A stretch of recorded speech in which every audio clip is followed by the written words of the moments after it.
and welcome to Banking Frontiers Live. We are speaking about one of the most important aspect of customer service today in our conversation with an industry global expert in the area of AI. Along with me is a very interesting industry luminary. His name is Manish Goyal, and Manish is the senior partner and global AI practice head for IBM. And he comes with a wide variety of knowledge on the subject. Manish, welcome to Banking Frontiers Live. Thank you, Babu. Glad to be here. Great, Manish. Manish, the industry has gone through its own turmoil and seen a lot of new normal in the past few days.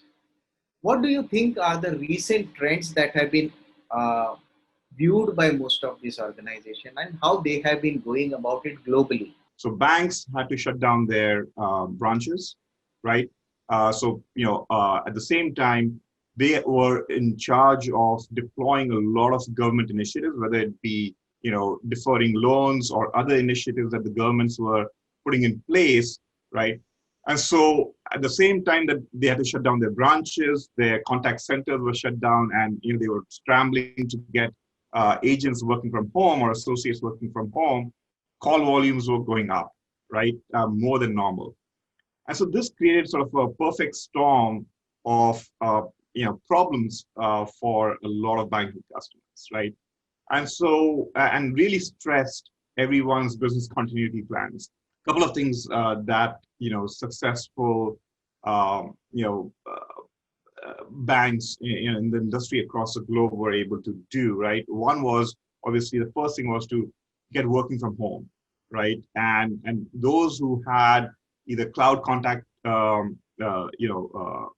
centers as a service platforms, right, that allowed for agents to work from home or had planned for this, right?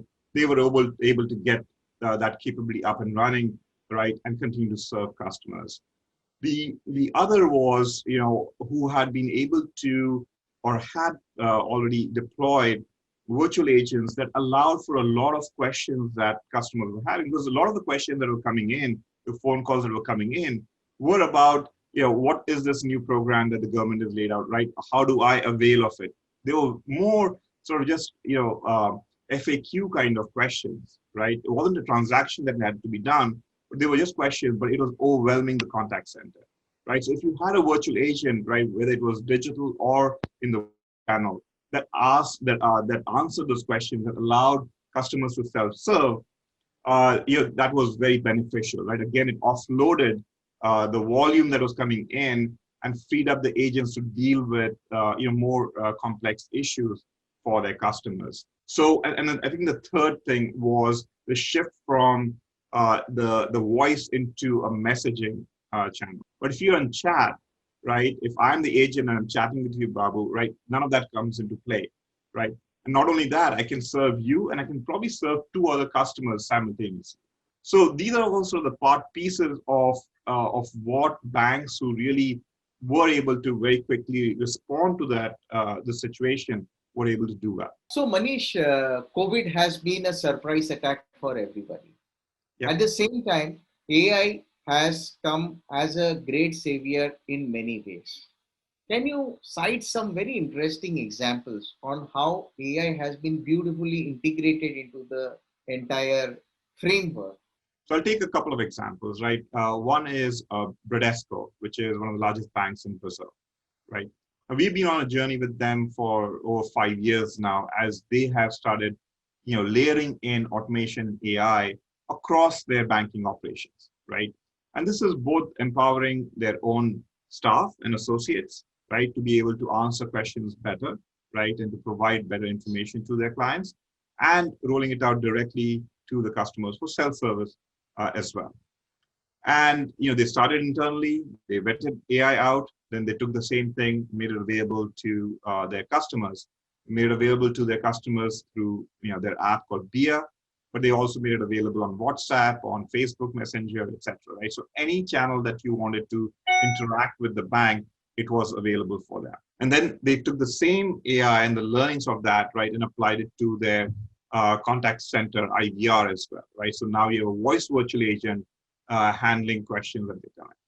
So as I was talking earlier, right, you've taken now a core AI system, right, a single learning system that is learning from all of these different interactions and continue to make it available across different customer journeys in different channels, right? It's completely seamless. And when COVID hit, right, and all branches shut down, a lot of agents weren't available to handle calls, right? They were able to handle all the peak of the initial volumes that were coming in seamlessly across all of these channels, especially on their voice virtual agent, right, in their contact center. So that's one example, right, of Bradesco. Similarly, there's another example of TSB Bank in the UK, right?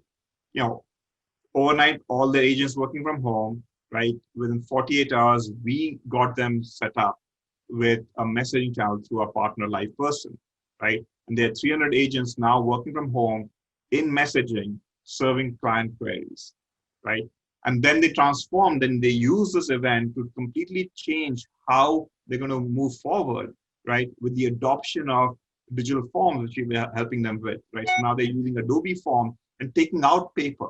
So again, if we step back, a broader strategy saying, we're going to allow complete digital operations, right? We'll move to digital forms that customers are going to use, right?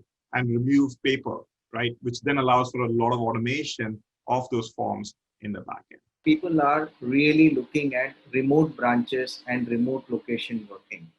Okay, what are the key technologies that you have been seeing? Okay, where you can see a lot more role for these technologies in the current scenario. I'll answer that question, but I always like to talk to my clients about, thinking of it from first the strategy perspective, right? As a bank, right, what is your overall strategy and how you want to serve your customers? Which segment of your customers are most likely to adopt? In terms of, remote branches working from home, right, there are a few things that banks need to consider. First is just the ability to get associates agents working from home, right?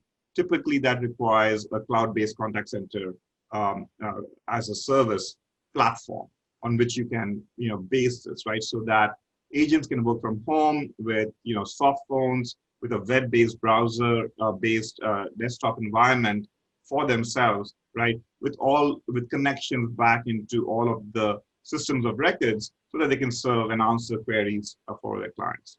The second thing is, mixing in the voice with the other digital techniques that you can have, right? I listed out messaging as one of them, right? And you can have hybrid agents. You can have agents who are doing messaging or handling chats as well as voice, right?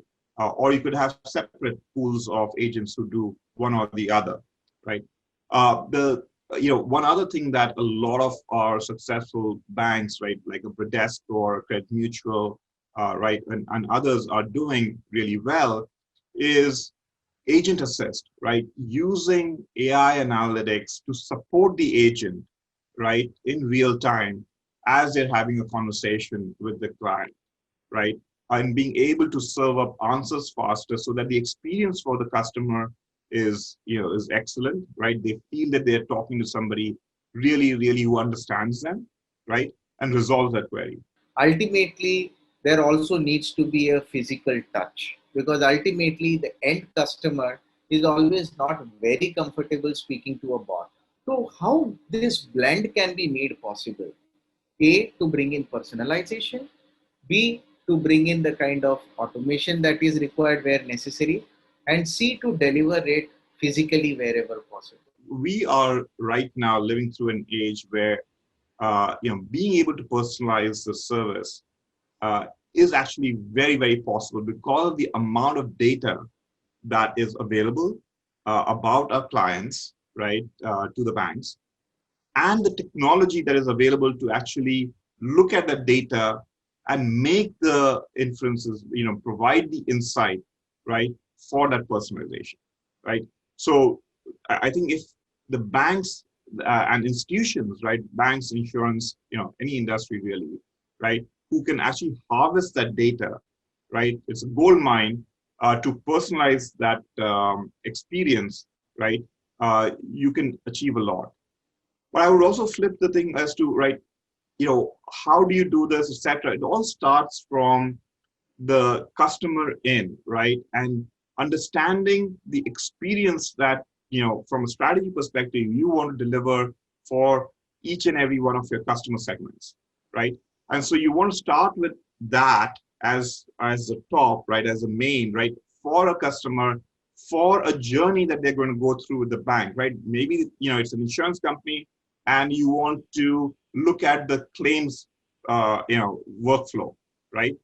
And you have a process today, but that does not need to be the process, given the ability of the technologies available today, right? So I'll just take that as a thread and expand on that a little bit, right? Typically today, if you're unfortunate as a customer to have an accident or somebody, bangs into your car, motorcycle, etc., and you call your insurance company, right? Typically, you're going to call the insurance company, right, saying this is what's happened, etc. They may send out a claim register. They may ask you to go to a workshop where they take photos, etc. Then some claim adjuster will look at that, and few weeks later or days later, you might get a claim. You may not be happy with the what they're willing to pay for it, etc.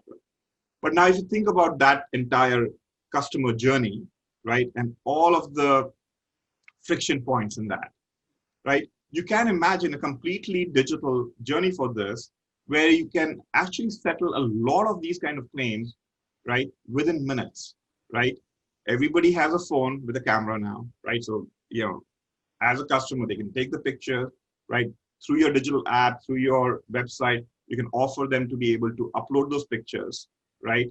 You can use AI and the advancements in computer vision to analyze those pictures, right, to see what the damage is, whether the part can be repaired, whether the part needs to be replaced. You have historical data of what that typically costs, right? You have other information about the individuals and others, right, to ensure that this is not a fraudulent claim, right? And all of that, right, 80% of these claims can be settled automatically without a human in the loop, right? So that is a reimagination of that one customer journey. Where does it make sense for me as the person servicing you, Babu, right, to intervene as a human to deliver it, right? You have to choose the products and services where it makes sense that this requires a human touch. There may be a lot of automation that happened leading up to that, but then the final thing is delivered by the human, right? Whether it be a phone call, right, or whatever it might be, right? So that's you have to think of it from an experience in point of view, and then use the technology to deliver that. That was a wonderful encapsulation, and I am sure that with technologies like yours and the kind of expertise that is coming into the market, we can go and experience some of the best super experience in the customer service ecosystems of the future. Thank you very much for this wonderful conversation. Thank you, Babu. It was a pleasure talking to you.